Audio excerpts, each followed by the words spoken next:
The Civil War is America's deadliest war with over 600,000 casualties, North and South combined. There's more casualties in the Civil War than all of America's wars combined, from the beginning in the American Revolution all the way to our current wars. So it's a terrible war with a terrible price. But we're going to divide the Civil War up into two distinct lectures. The first one is going to be the political and the social side, and to an extent economic side of the war. And the other lecture is going to cover the military campaigns of the war. So let's start out talking about the Civil War from the perspective of your average citizen during the time.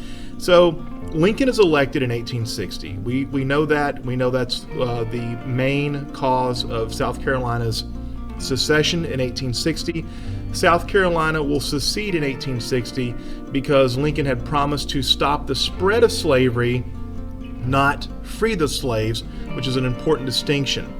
One of the criticisms modern Southerners have against Southern leaders of the 1860s is that instead of focusing on the economic issues they had been complaining about for 20 years before the war, a lot of Southerners did speak heavily about slavery as a reason for secession, but they were worded not so well, and it makes it look like the South seceded and fought a war to protect slavery, when in reality it's more about economic power of the slave states as opposed to the economic power of the northern states. Take, for instance, the negotiations in Congress over several bills that would benefit the North versus several bills that would benefit the South. We're going to talk about how that's going to change after the southern states secede, and there's really no competition in Congress anymore because it's dominated by northern congressmen and senators. So South Carolina secedes. 6 states are going to quickly follow out. We call those states the Deep South, from South Carolina across to Texas. But the Upper South has not seceded yet, and they are slave states. By the way, there are slave states that will not secede during the war at all. So the whole idea that slavery is the only issue, I think it's a little bit misleading, because if it were, then the states that were slave states would have all seceded rather than just some of them and not all of them. But there's going to be some mistakes made on the part of Abraham Lincoln shortly after his inauguration. One of those is Lincoln will announce that he is going to hold on to all federal property, and he's going to focus on Fort Sumter in South Carolina. He's going to focus on the military warehouses in San Antonio, Texas, and Pensacola in Florida. Now, he thinks that those are the 3 areas that violence could break out, and if violence does break out there, then he will have the cause to declare war that he's been looking for. So eventually, after long negotiations between South Carolina and the federal government, Lincoln had promised to eventually evacuate Fort Sumter, but he's stalling the South Carolinians because he's trying to draw them into firing the first shot. Historians have been writing about that for years, and how Lincoln wanted the South to fire the first shot so Lincoln could look as if he were not the aggressor, which is what's going to take place, because on April 12th, the Southerners in the Charleston military zones around Fort Sumter, they will fire on Fort Sumter, and Fort Sumter will surrender 2 days later without the loss of a man. So that is the first engagement. Shortly after which, Lincoln issues a call for 75,000 volunteers to put down the rebellion. This was seen as a slap in the face, especially to the Upper South. They said, we will not support this war. We will not invade our sister states. And most importantly, among those upper southern states that are going to secede is Virginia, which will end up supplying the vast majority of men to the Confederate Army and manufacturing capabilities to the Confederate Army, among others, including naval and so forth and so on. So Virginia was a gem that is going to join the Confederate cause that Lincoln really could rarely afford to lose that. But now that the Upper South has seceded, Lincoln's going to focus his attentions on trying to retain the border states, most of which are slave states: Maryland, Delaware, Kentucky, and Missouri. Now, there's going to be some very interesting things take place in those states, some things that Lincoln will cross the line constitutionally on, such as suspending habeas corpus in Maryland, jailing people who he thinks may vote for secession. If he had not done this, it's very likely that Maryland might have seceded, which meant that Washington, D.C. itself would have been lost, because it would have been surrounded by Maryland on one side and Virginia on the other. But because Lincoln and his tactics That's not going to be the case, and Maryland will be secure for the Union for the duration of the war. Out in Kentucky and Missouri, there's a lot of things going on out there, but most notably, Lincoln will supervise elections in those border states. Lincoln will send troops out to guard to make sure that Republican candidates stay in power in various parts of the state and in federal offices, because if a Democratic majority were to occur in certain places across the Union, then that would have cost Lincoln the election in '64, which we'll talk about that here in a little bit down the road. Let's talk about one of the first fiascos of the Lincoln administration is going to be the Trent affair. There's a British ship, the Trent, that is taking 2 Confederate ambassadors over to Great Britain to negotiate some kind of a deal, whether it be economic or political. They are sailing out of Cuba, and a Union warship is going to stop that British vessel out on the open seas. They will take those 2 Confederate ambassadors off the ship and arrest them and take them up north to possibly stand trial. Britain is outraged. Britain actually threatens war over this, and there are accounts that there were British soldiers drilling and preparing and mustering in service in Canada for an invasion of the North. Lincoln was asked, what does he plan to do about this? And Lincoln Riley responded, one war at a time. And so he's going to release the 2 Confederate ambassadors, send them back to Great Britain, and avoid war with those folks that are threatening war on the British side. So that was a kind of a disaster of diplomacy there, but he's going to be able to save face and keep from getting involved in a foreign war during that time. Also, in Congress during this time period, we have several bills that are going to be passed by the Northern Congress of the United States. The Morrill Tariff is going to be passed in 1862. And the Morrill Tariff was something that Southerners had been trying to avoid for several years, because one of the major things Southerners hated and despised were import tariffs. And the tariff is going to be raised during the Civil War, which is going to be done because those southern states cannot block legislation anymore. Not that it affected the southern states, because now we're at war, but just to kind of give you an example of things that are going to be done in Congress that the Southerners had resisted for many, many years. Another bill is the Homestead Act of 1862. Free land for homesteaders. The Southerners had always argued to sell the land to raise money for the federal government so that the tariffs could be avoided. Northerners always wanted tariffs because they wanted stuff to be purchased from them rather than products being purchased from overseas, so that protective tariff issue becomes a major part of that. Also, the Transcontinental Railroad. There's going to be a Railroad Act passed in 1862. One of the arguments had been between northern and southern states was, where is that transcontinental line going to be? Is it going to go across the northern part of the United States, or is it going to go across the southern part of the United States? And when they passed the bill in 1862 without the southern states in, they are going to go ahead and pass it as a northern route to California instead of that southern route that Southerners had been arguing for so long. Several bills get passed in '62 because it's the first Congress where they have no resistance from Southern Democrats. Other things going on. Conscription. If you were a citizen of either the North or the South, you were between the ages of 18 and 40, you were very likely to be drafted into military service. By the end of the war, 90% of Southerners from the ages of 18 to 40 served in the Confederate military.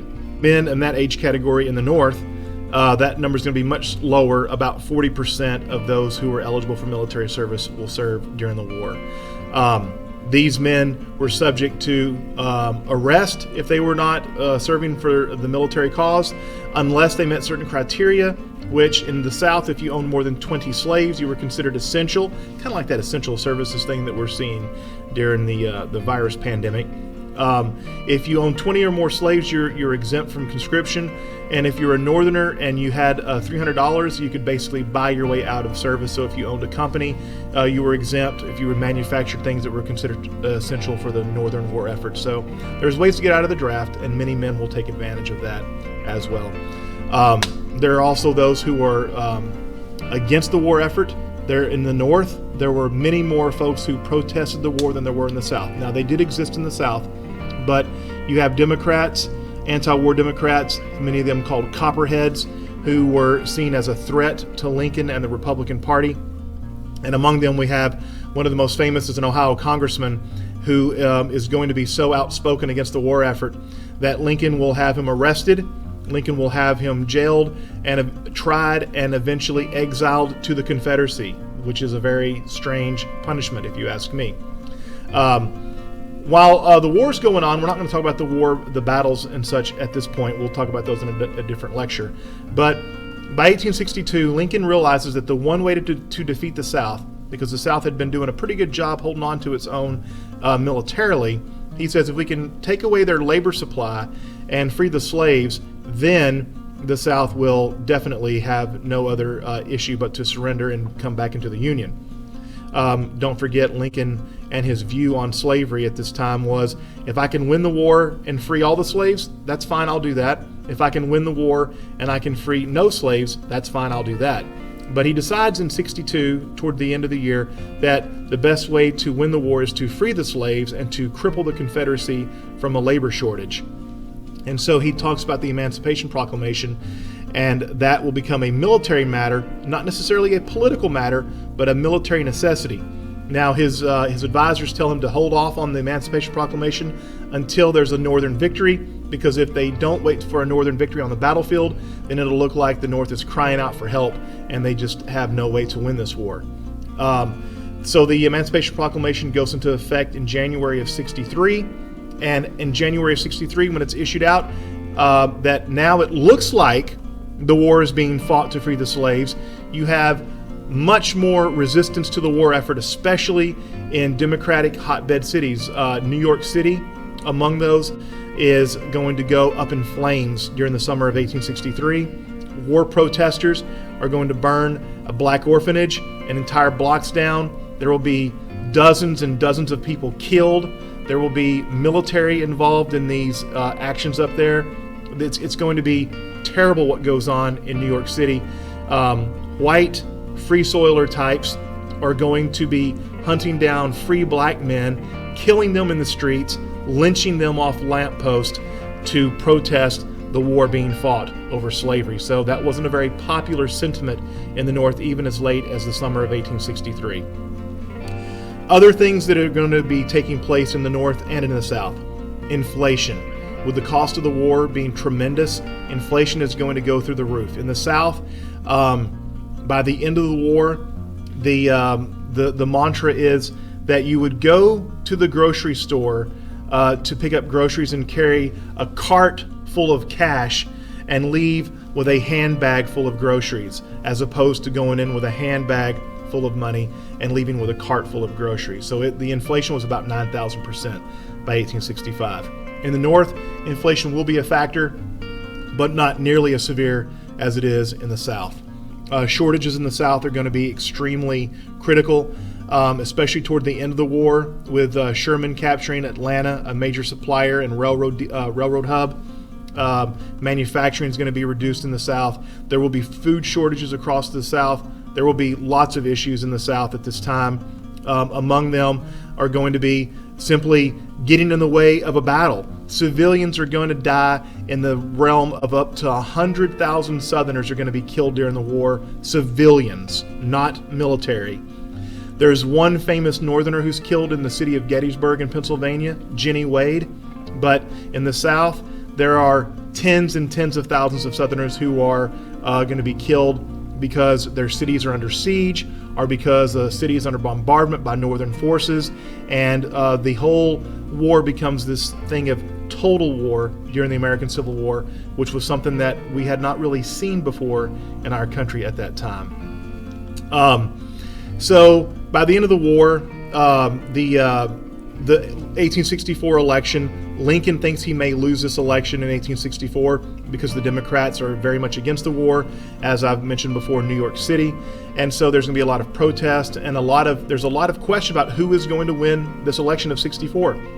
Well, because Atlanta is captured and Sherman marches from Atlanta to Savannah, and it looks like after that march in the South that the military industrial complex of the South has been defeated and the number of soldiers in the field are dwindling, it looks like Lincoln's war will be a success. And so Lincoln will be reelected in 1864, and the Democratic opponent, which was actually one of his generals, George McClellan, who's running against him for president, who had promised a peace platform. Most people in America by that time are going to think that it looks like the war will end, and it will end in a Union victory, and so that will propel Lincoln to his victory, which was not certain in the fall of '64. In the spring of '65, as the South crumbles militarily and economically, it looks like things are going to change dramatically for the United States. Everything is changing politically, economically, and Lincoln is doing his best to try to bring the country back together with as little bloodshed as possible by this time. And unfortunately for him, in April of '65, just shortly after Lee's surrender, Lincoln will be assassinated, and that's kind of the last major political move during the Civil War, which will lead to Andrew Johnson, one of the most incapable men to become president of the United States, as the former Confederate states are attempting to reconsolidate with the United States. It's a terrible time period. It's a tragic time period, and we'll look at the battles of the Civil War in another lecture, and that will be concluding this study on the Civil War. Thanks for watching.